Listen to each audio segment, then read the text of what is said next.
All right, let's get this show started. Paddy Pimblett has a few words for Islam Makhachev ahead of his upcoming fight with Jack Della Maddalena at UFC 322. Speaking with the UFC, Pimblett shared his thoughts on how the matchup will play out and took the opportunity to fire back at Makhachev for his past comments about him. I hope JDM absolutely punches his little head in. Yeah, I hope JDM batters him. I think JDM's a much better boxer, and if he can keep it on the feet, then he will absolutely batter him, and I hope he does. Islam was chatting pony the other day, saying who have I beat when he got a title shot at lightweight off beating Bobby Green, someone who I beat faster than you little bum. So, how about that one, Islam? Get back down to lightweight and I'll punch your head in as well. UFC veteran Matt Brown had some strong words for Ronda Rousey following her recent criticism of Joe Rogan, where she claimed Rogan is not an expert because he never fought in MMA. Speaking on the latest episode of The Fighter vs. the Writer, Brown said, "She has so much pent-up anger, she doesn't have a hard time going to that dark place. That's why she's such a competitor, and it's great for the competitiveness, but she's not competing anymore.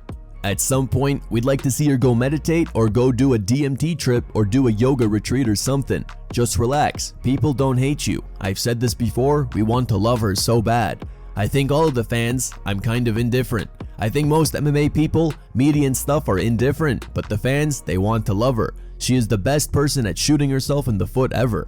Brown continued, "It seems like psychologically, she's still caught up in the moment when she was fighting.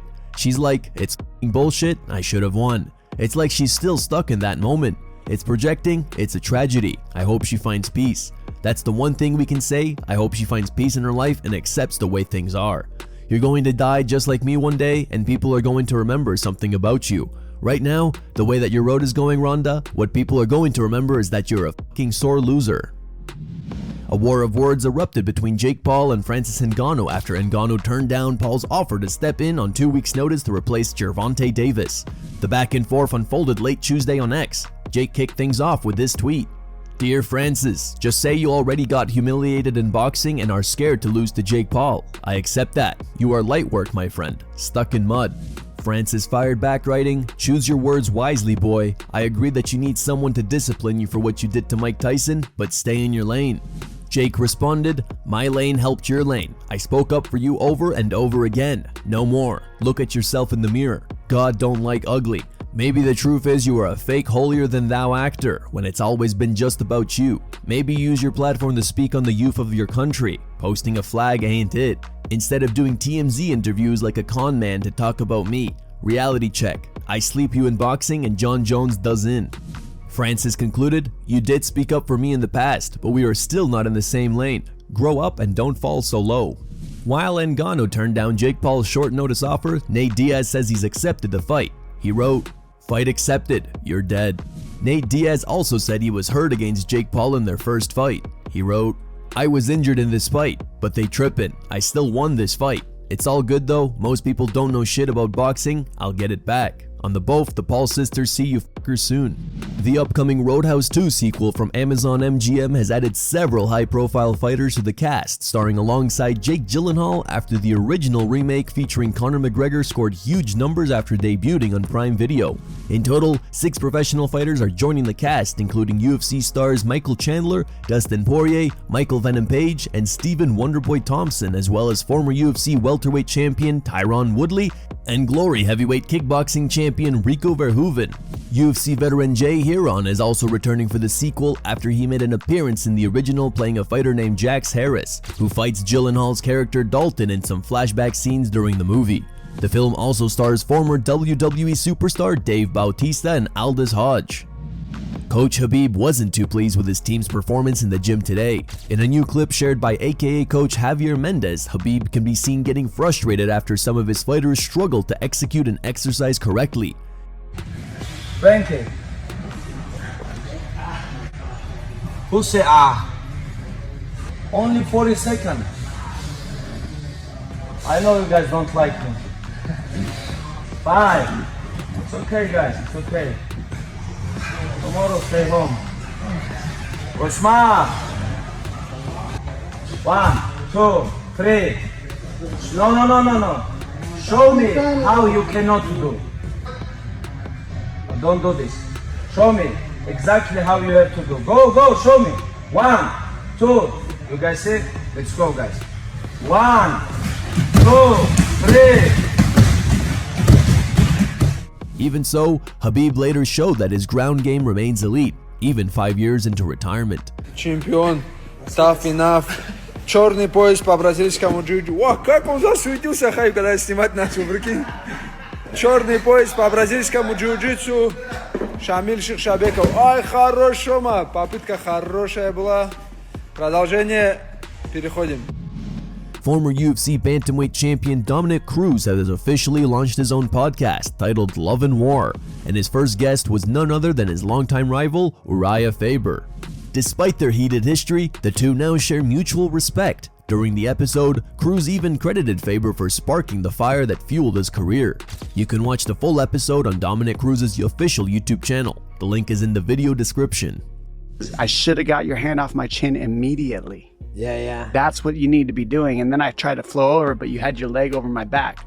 Perfect technique. Well, this is the so we have a choke series, a 12-point choke series that has only been out. So every practice, 2 days a week, we do a 12-point choke series where it's basically that, and there's like a bunch of different stuffs. And so that was like one of them. Whether I wanted to do admit it or not, you were pretty much the rocket ship for my career early on. The loss really like I appreciate that. It lit a fire under my ass losing to you.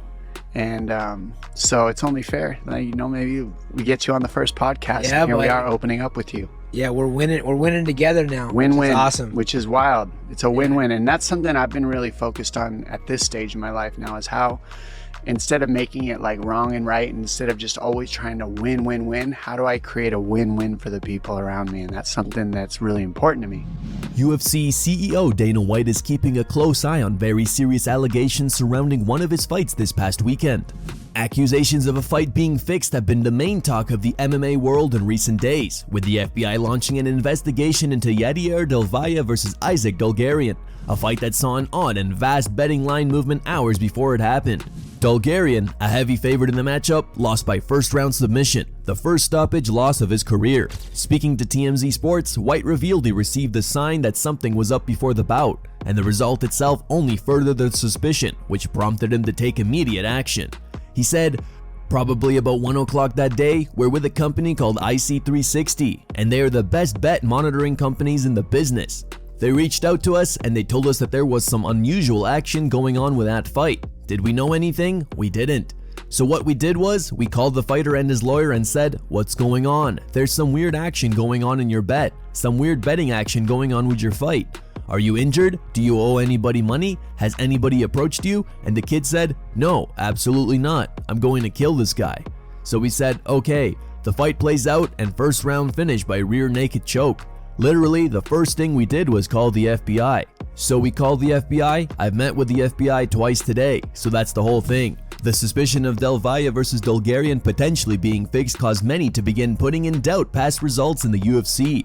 White assures that they, along with IC360, follow closely every fight and there's no foul play elsewhere.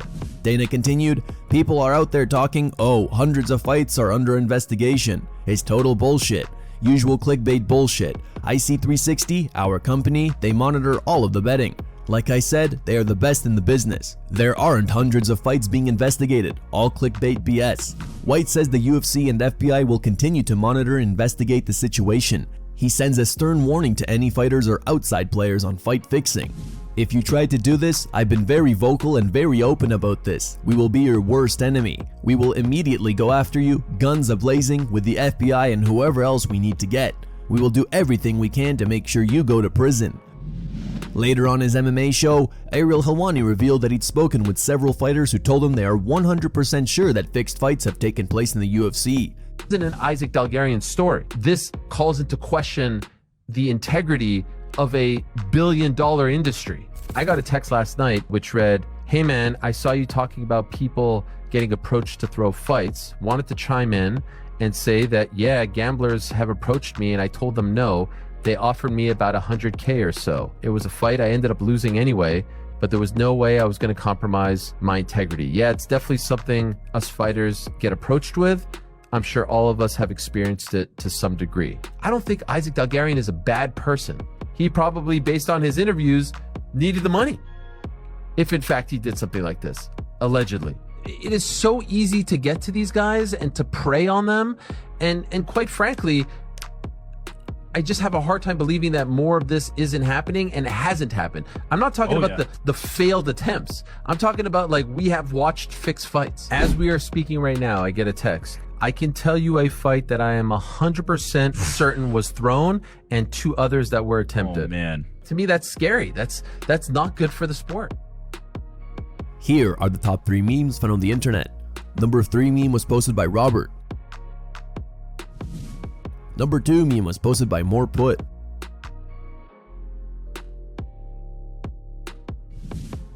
And number 1 meme was posted by Spiritual Strength.